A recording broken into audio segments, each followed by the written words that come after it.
Good morning everybody. I hope you've all had a really lovely Easter if you're celebrating, and a lovely long weekend if you're not.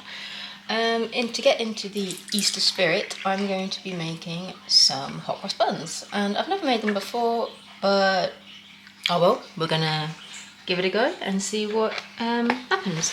So this is 375 millilitres of full fat milk, and I'm just going to warm this up and then we're gonna add some yeast. So now that the milk is warm, and you've got to be careful not to warm it up too much, otherwise you'll kill your yeast. I'm going to add 3 teaspoons of this dried active yeast. And I use this yeast all the time and it's always worked really well for me, and I keep it in the fridge. I've had it for a little while, but currently it's still alright. It's nearly finished, so I will be getting a new jar of it, I suppose, soon, but for now it's perfectly fine.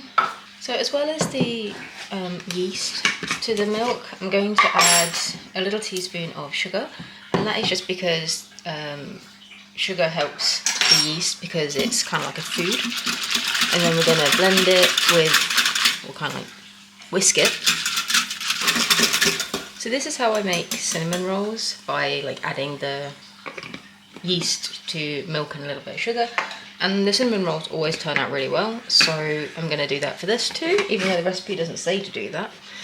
And yeah, so I'm just going to go put this in the airing cupboard for about 45 minutes, and then when we come back we can add it to the flour and other ingredients. So I'm going to go and do that and I'll be back. So the milk has been in the airing cupboard with the yeast for about 45 minutes, and you can hear it crackling. I'm not sure if the camera will pick it up. No, I don't think it will. But you can hear it like bubbling away, which means that the yeast is working, which is, you know, good. And so what we're going to do now is sieve in the flour. So this is 640 grams of flour. So we're going to put this in. So this is going to be the dry ingredients. So we've also got 110 grams of caster sugar, followed by half a teaspoon of salt,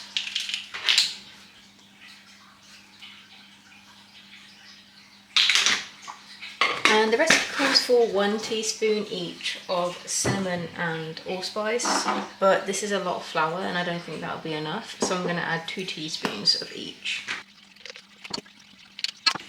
So we're just going to briefly mix this up by putting it on the stand mixer. And to this we're going to add the wet ingredients. So we've got the milk that we're going to add. Just kind of make sure that I get all of the stuff that sank to the bottom of the jug, so like all the yeast that's sitting at the bottom. We're going to add an egg.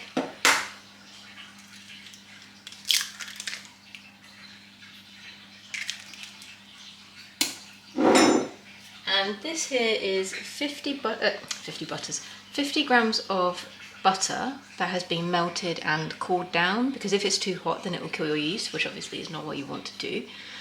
So it is pretty cool. I'll give it a couple more minutes actually to cool down completely.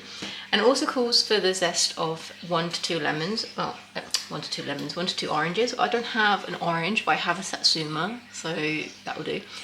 So we're just going to see what we can get off of it.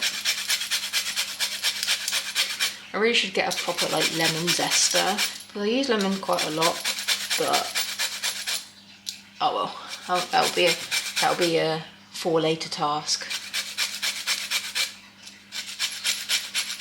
Oh, I shouldn't mention that this was obviously cleaned before being zested into food.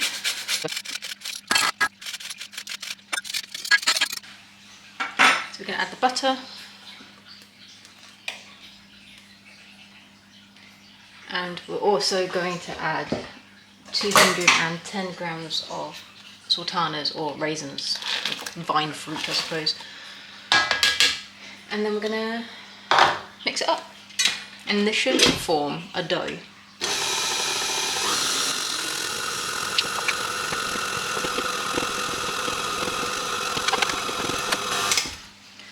So because I don't want to completely destroy my mixer because it was very expensive and I can't afford a new one, I'm going to knead this by hand, and it should take about 10 minutes. So I'm just going to basically wipe down the counter again, put some flour on it, and then just knead it as you would knead bread.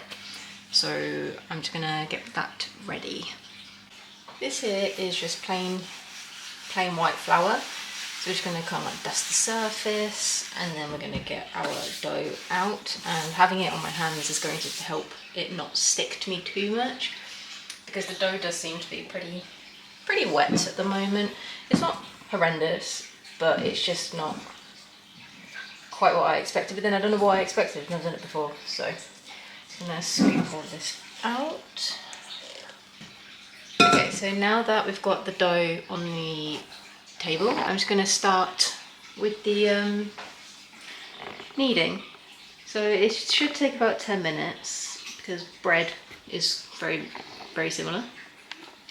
So we're just going to get going, and then if we run out of flour then I'll just add some more, but hopefully it's alright, and in 10 minutes we'll have a nice elastic dough.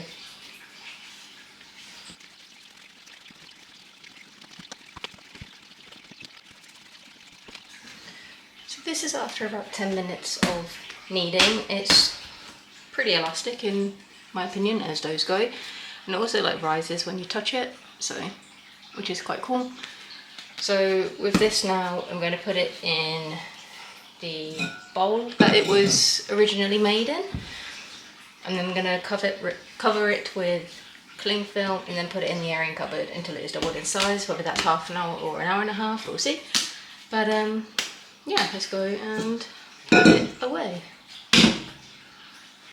So we are back after the dough's been left to rise, and it took about an hour and a half, hour and 40 minutes. So it has doubled in size, which is really good. It's always depressing when you kind of like leave something to rise and it like doesn't. That's really sad. It smells really nice too, which obviously you can't smell through the camera, which is a shame, but I have high hopes for this. So we're going to get some flour,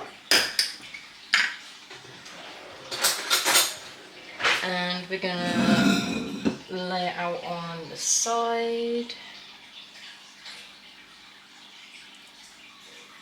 Now what we're going to do is punch out the air and then cut into, I think, 12 balls to make like 12 buns. Don't want it sticking to my hands. It's quite solid actually. So we're going to get it out. So now that we've got the dough, just going to kind of like push out the air a little bit, and then the one I've seen, like the recipe I've seen, says to roll it into like a sausage shape, and then cut it into 12 equal pieces. Another one said 15 equal pieces, so I think I'm just going to kind of like go with what I think as I'm doing it. So halfway would be about there, and so we're going to go roughly equal sizes.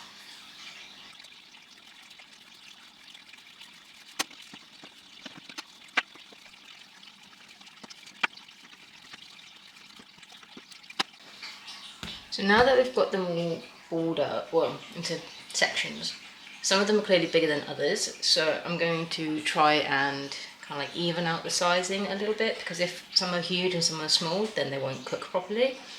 So I'm going to do that, and then I'll be back. So the hot cross buns are roughly the same sort of size, so I'm going to put some in the tray, and this is a cake dish, and it says to line it with parchment paper, but it's like a non-stick dish, so I'm going to wing it and we'll just see what happens. Usually they're pretty good, like bread is pretty good for like coming out of the dish, so okay, this might not work as well as planned. I don't know how big they're gonna get, so I don't want to put them too close together, but then I don't want to have them too far apart either. This is an awkward sized dish actually. What? I'm going to use a different dish. So we're going to use this one instead. Hopefully it's a bit of a better size and then it won't be too awful. Okay, so the last two won't fit in here, which is inconvenient. So I've got a fourth dish. We're going to use this tiny little one, and then hopefully this is big enough. There we go. So we're going to cover these with oiled cling film. So we're going to spray this with a little bit of oil. This is just vegetable oil. And this is just to make sure that once, if it rises and touches it, it won't, I think it's like it stops it forming like a skin. But also it then kind of like gets easier to like peel it off, obviously. So we're going to put these back in the airing cupboard for about 45 minutes or to an hour and let them rise to just under half, like just under double, and then we'll put them in the oven. So I'll put these away. Hello, so it is time to make that little paste stuff that goes on the top of hot cross buns, and I learned today that that is flour and water. So it says to have 75 grams of flour and then to mix it with 5 tablespoons of water, and it says to mix it 1 tablespoon at a time. So let's do that.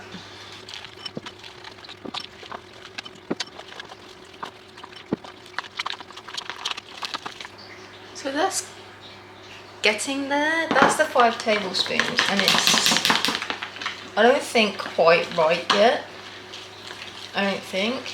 I'm going to mix it with a fork. I'm going to add a little bit more water, not too much though, just a kind of like little bit.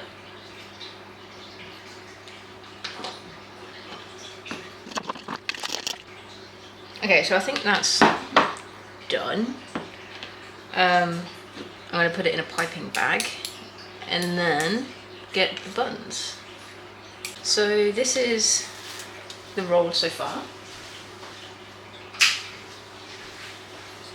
So this is what we are working with.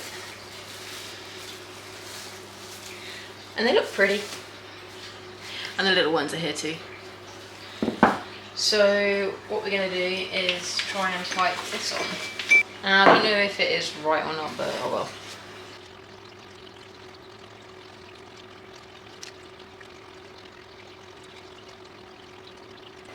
So that's the first lot. Now for the little ones. So that's the buns ready. A little closer look. So it's time for them to go into the oven. So they'll go in there, and it's at 170 degrees in a fan oven, and they'll go in there for about 20 minutes, and then we will see how they're doing.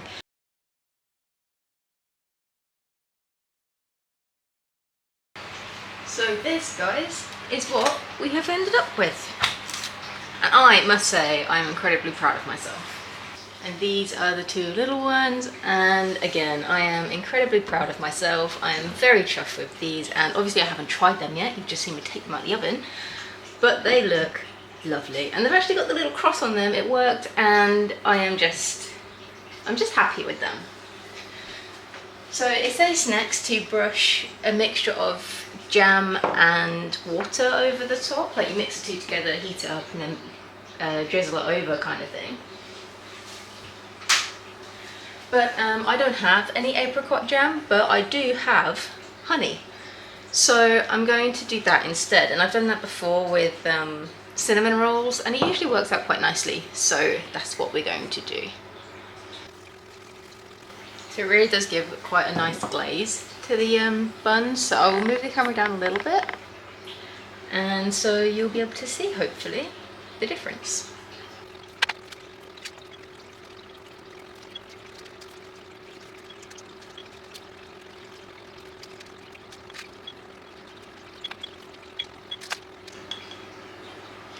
So there we go, and again, I am just incredibly chuffed with how these have turned out. They look lovely, and I've never actually had a hot cross bun before, so I don't know if they're going to taste like they taste if you buy it in the shop, but they should be good. And yeah, I'll definitely make these again, and I will take some in for my colleagues tomorrow, and hopefully they enjoyed them, so and they can give me feedback. But yeah, so thank you for watching this. And have you guys ever made hot cross buns before? If not, I recommend it. It was quite fun, and getting the like crosses on the top right was so cool. And yeah, so I'm going to leave these to cool down, then I'll put them on a cooling rack, and then hopefully we can enjoy them. So again, thank you for watching, and I will see you in the next one. Bye now.